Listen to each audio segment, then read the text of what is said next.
Oke, selamat pagi. Kita ketemu lagi. Kita lanjut materi kita ke bahasan selanjutnya, yaitu tentang standar organisasi. Di mana standar organisasi ini nanti kita gunakan untuk menjalankan informasi yang kita punya. Ya, jadi saya di sini. Jadi tentang standar organisasi, di mana si standar organisasi ini nanti kita gunakan untuk menjalankan si informasi-informasi, khususnya kalau kita sebagai pengembang. Kalau kita sebagai pengembang perangkat keras di dalam jaringan komputer. Nah, si standar organisasi ini yang nanti membuat standar bagi perusahaan-perusahaan, bagi pengembang-pengembang untuk menggunakan perangkat jaringan komputer sesuai dengan apa yang ada. Jadi tidak sembarangan. Jadi setiap standar tadi menunjukkan informasi tentang bagaimana kemudian bagaimana proses berjalan. Di situ ada IEEE, ada IANA, ada IETF, ada ITU, ada TIA, ada ICANN, dan seterusnya. Nah, ini adalah bagiannya. Kita punya Internet Society, di mana Internet Society tadi nanti ada Internet Architecture Board, dan di dalamnya ada workgroup dan pengembangan lainnya.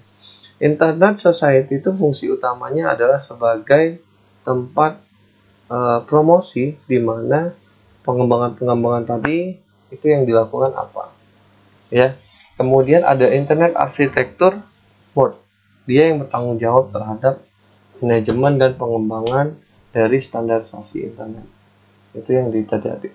Kemudian ada Internet Engineering Task Force, di mana Internet Engineering Task Force ini fungsi utamanya adalah mengembangkan, kalau ada update dia mengupdate, kemudian memaintain, mengatur sesuai dengan teknologi yang ada, khususnya teknologi TCP/IP dan sebagainya. Kemudian ada Internet Research Task Force, di mana fungsi utamanya dia fokus untuk pengembangan ke depan.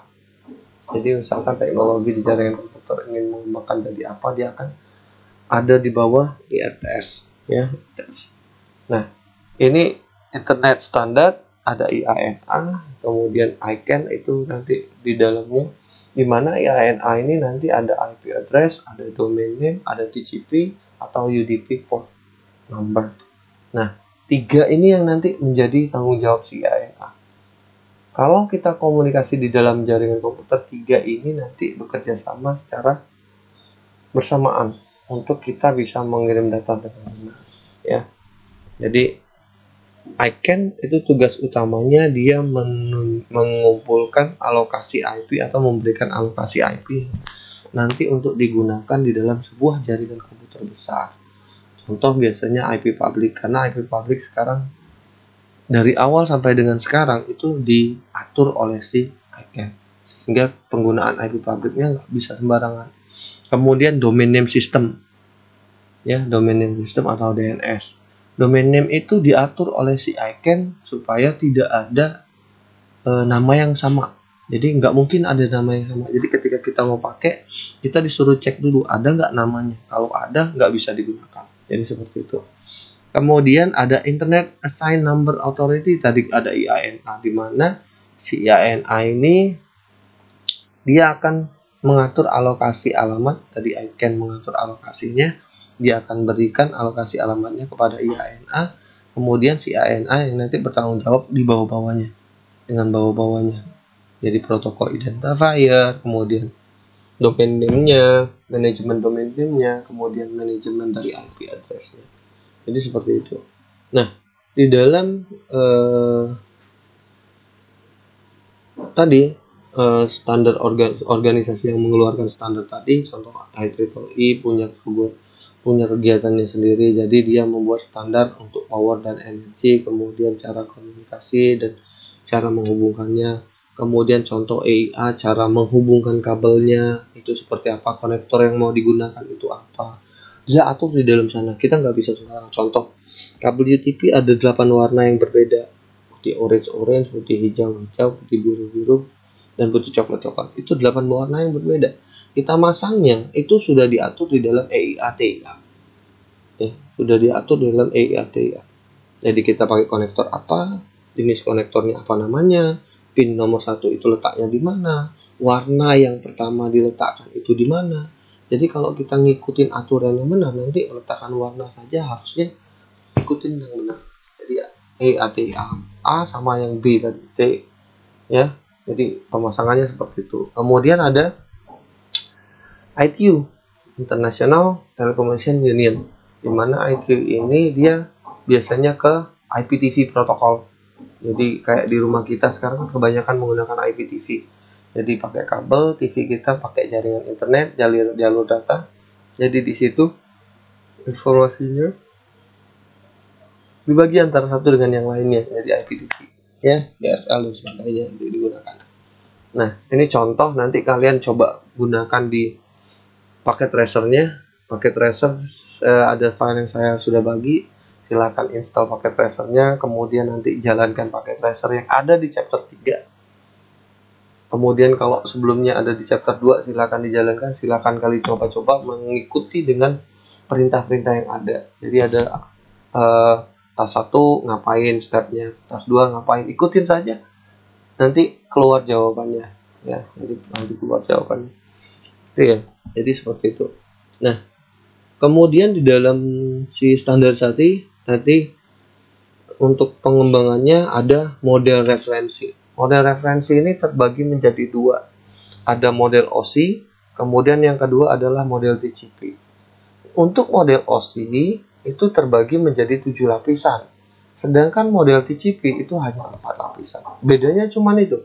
Jadi ada 2 di network access, dia dipecah menjadi 2. Ini lapisan paling dasar network access. Kalau di TCP/IP namanya network access, sedangkan di dalam OSI dia namakan data link dan physical layer. Untuk layer selanjutnya, kalau TCP/IP dia internet, kalau di OSI dia network, sedangkan transport sama-sama transport. Nah, beda lagi kalau di TCP/IP namanya aplikasi, tapi kalau di OSI model dia pecah menjadi 3. Di mana layer aplikasi, presentasi, dan seksi. Tapi sebenarnya 3 layer itu ada di dalam layer aplikasi semua. Mungkin tujuannya dari OSI adalah mempermudah supaya tanggung jawabnya tidak terlalu besar untuk layer aplikasi. Jadi seperti itu ya. Jadi ada 2, ada OSI model, kemudian ada TCP/IP model.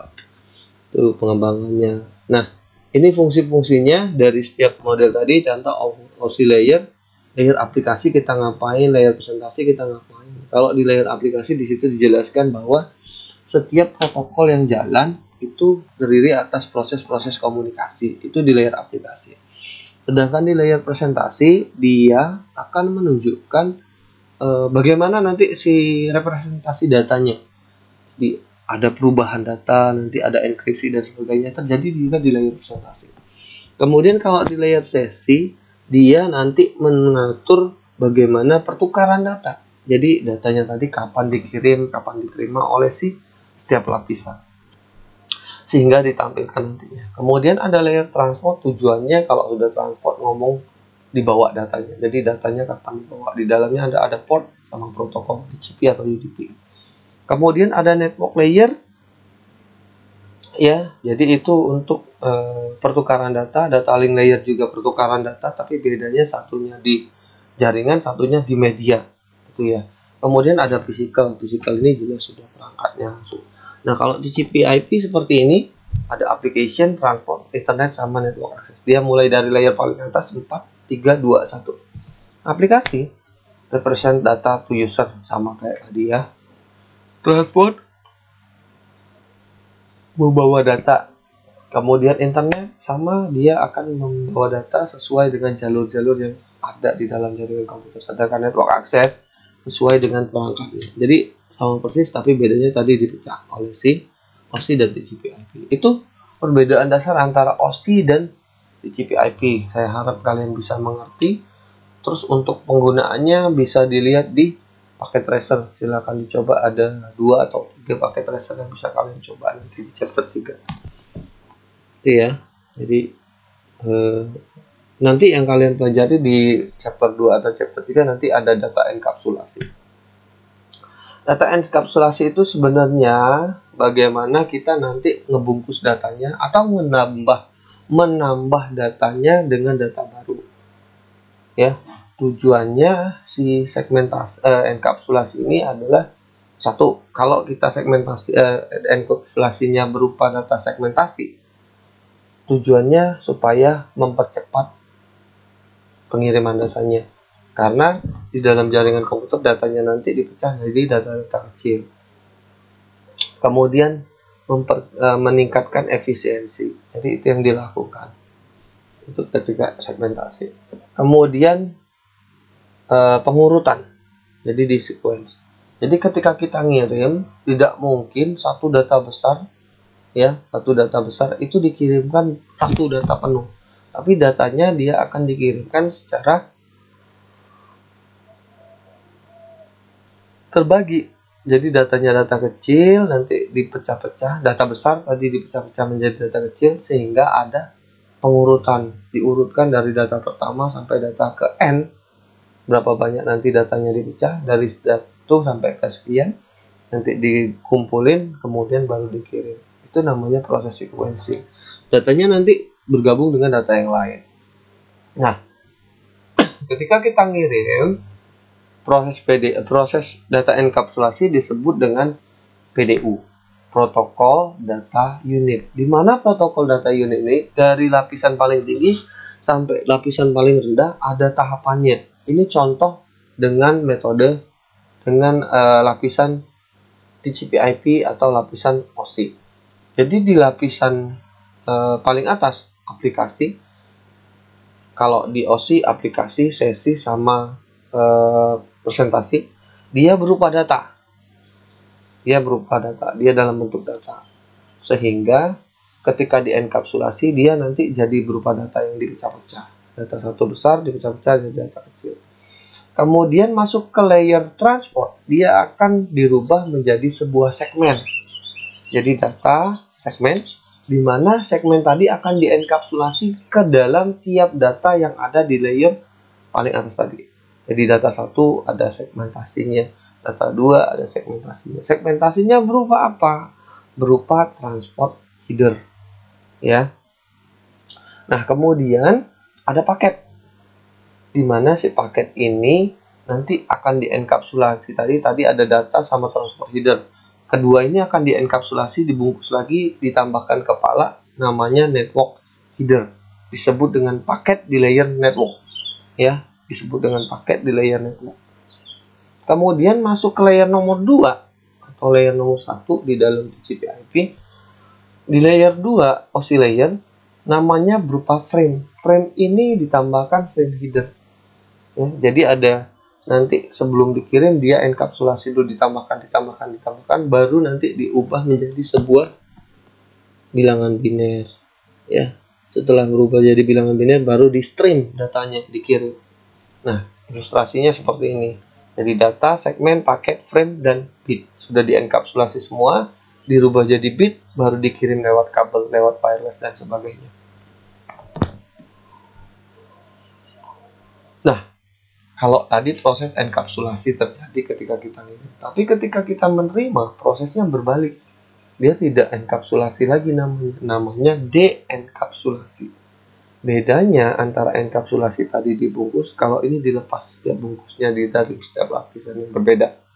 Jadi lapisan 1 dia ambil frame-nya, lapisan yang kedua dia ambil paketnya, lapisan ketiga dia ambil TCP segmennya, lapisan ke-5, 6, 7 dia ambil user datanya dan seterusnya. Jadi sehingga nanti ketika kita ketik www.google.com, informasi yang didapat adalah si datanya tadi akan ditampilkan kembali dengan cara di dekapsulasi.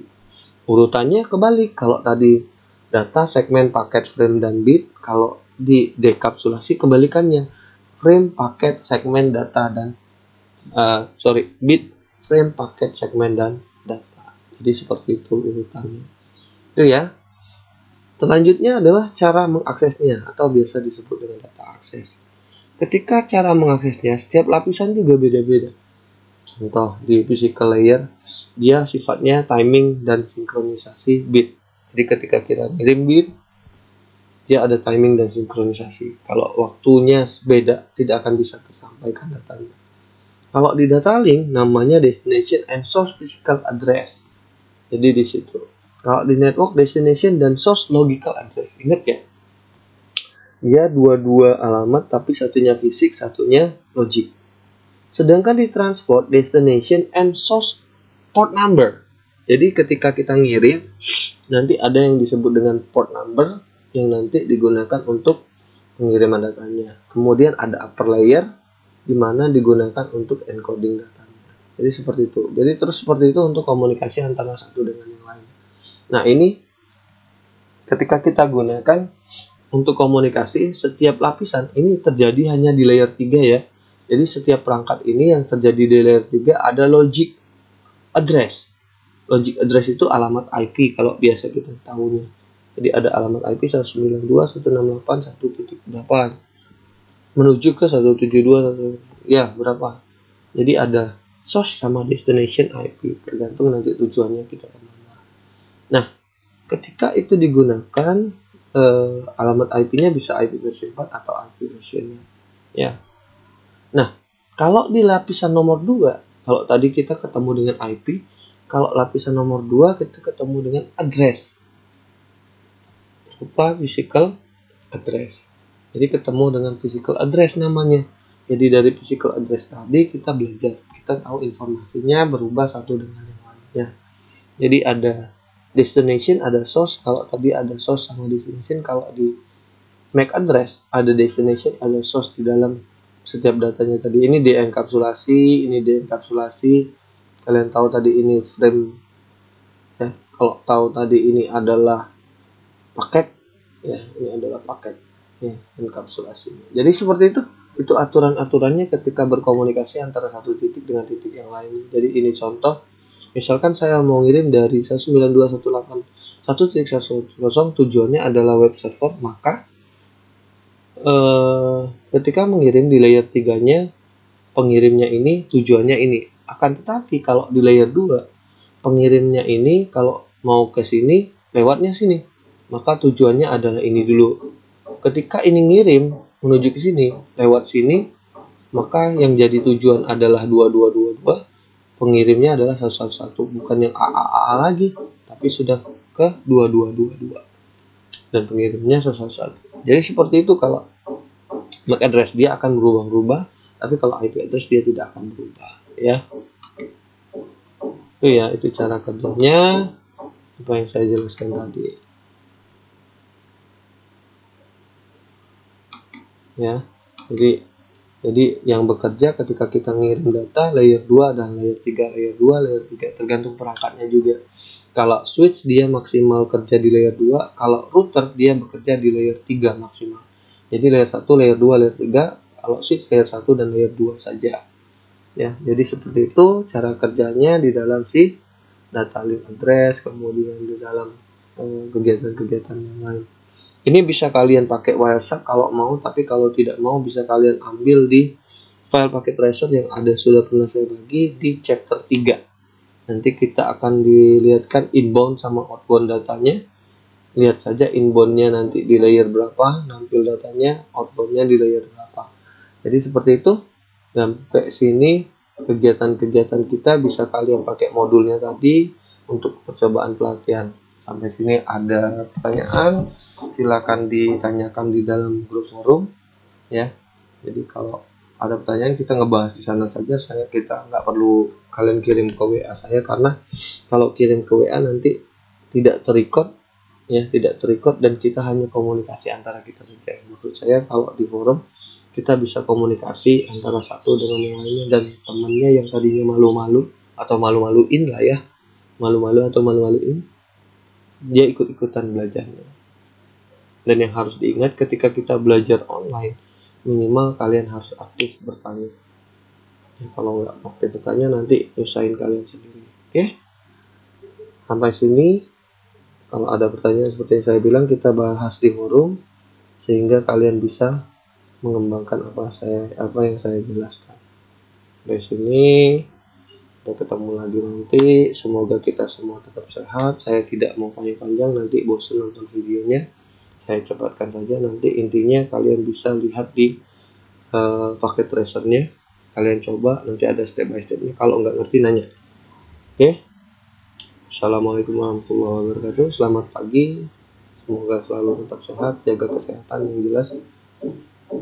Kita di sini disuruh kerja dari rumah, tetap bekerja, kalian tetap kuliah, sehingga kita bisa saling berbagi tetap. Ya, oke.